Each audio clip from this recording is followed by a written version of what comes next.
Assalamualaikum warahmatullahi wabarakatuh. Hai semua, saya Fadila Gustianata dari Fakultas Tarbiyah dan Ilmu Keguruan UIN 1 Tulungagung, Prodi Bahasa Indonesia. Di video kali ini saya akan menjelaskan tentang teks cerpen. Simak video berikut ini ya. Ya, pasti kalian sudah tidak asing kan dengan apa itu cerpen? Ya, cerpen adalah cerita pendek. Di video kali ini saya akan membahas tentang pengertian cerpen, struktur cerpen, unsur-unsur cerpen, ciri-ciri cerpen, dan fungsi teks cerpen. Pengertian cerpen. Cerpen adalah salah satu bentuk karya sastra prosa yang bersifat fiksi dan memiliki satu konflik dalam ceritanya. Berbeda dengan novel maupun novelet, cerpen memiliki isi yang lebih sedikit.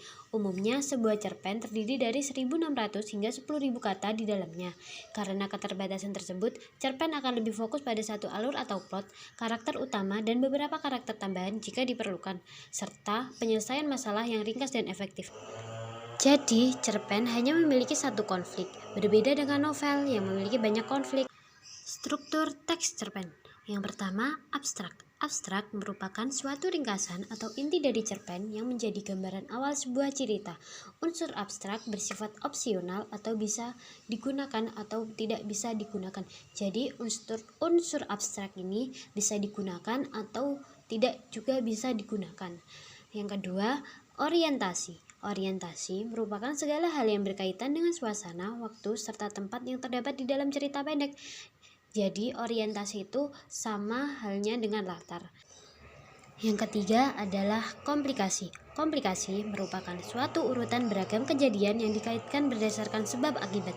Kalian bisa melihat karakter atau watak sebuah tokoh di dalam cerpen dalam struktur satu ini. Yang keempat adalah evaluasi. Evaluasi bisa dikatakan dengan mulai ditemukannya solusi maupun penyelesaian atas masalah atau konflik.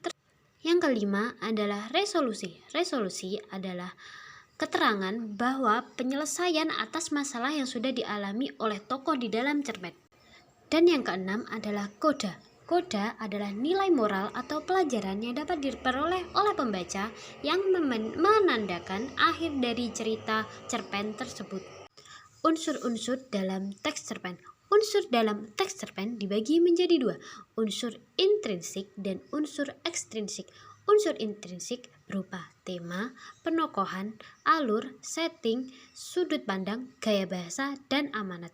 Sedangkan unsur ekstrinsik berupa latar belakang, keadaan zaman, tingkat pendidikan, pekerjaan atau profesi, status sosial ekonomi masyarakat, pandangan ideologi dan politik, keyakinan dalam agama, faham yang dianut oleh si pengarang, nilai yang ada di dalam cerpen, aliran sastra, kondisi psikologis, dan biografi. Ciri-ciri teks cerpen. Ciri-ciri teks cerpen berupa memiliki alur yang sederhana, tokoh yang terlibat sedikit, latar hanya dilukiskan sesaat, serta pada lingkup yang relatif terbatas, terdiri dari 3-10 halaman, habis dibaca dalam satu kali duduk, hanya terdapat satu plot atau alur, watak serta tokoh dikisahkan atau diterangkan dengan singkat, bersifat fiktif, menggunakan bahasa yang mudah dipahami, hanya menyajikan masalah utama, teks tidak lebih dari 10.000 kata. Ada beberapa fungsi teks cerpen. Yang pertama, fungsi didaktif merupakan fungsi yang bisa mendidik serta mengarahkan pembaca lewat nilai-nilai kebenaran yang ada di dalam cerpen. Yang kedua, fungsi estetis merupakan fungsi yang memberikan keindahan terhadap para pembacanya. Yang ketiga, fungsi moralitas merupakan fungsi cerpen yang akan memberikan nilai moral sehingga para pembaca akan mengerti nilai moral yang baik dan yang tidak untuk dirinya. Yang keempat, fungsi rekreatif merupakan fungsi yang bisa membuat para pembaca merasa gembira, senang, ataupun terhibur.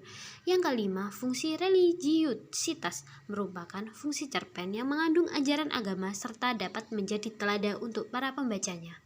Sekian materi teks cerpen dari saya.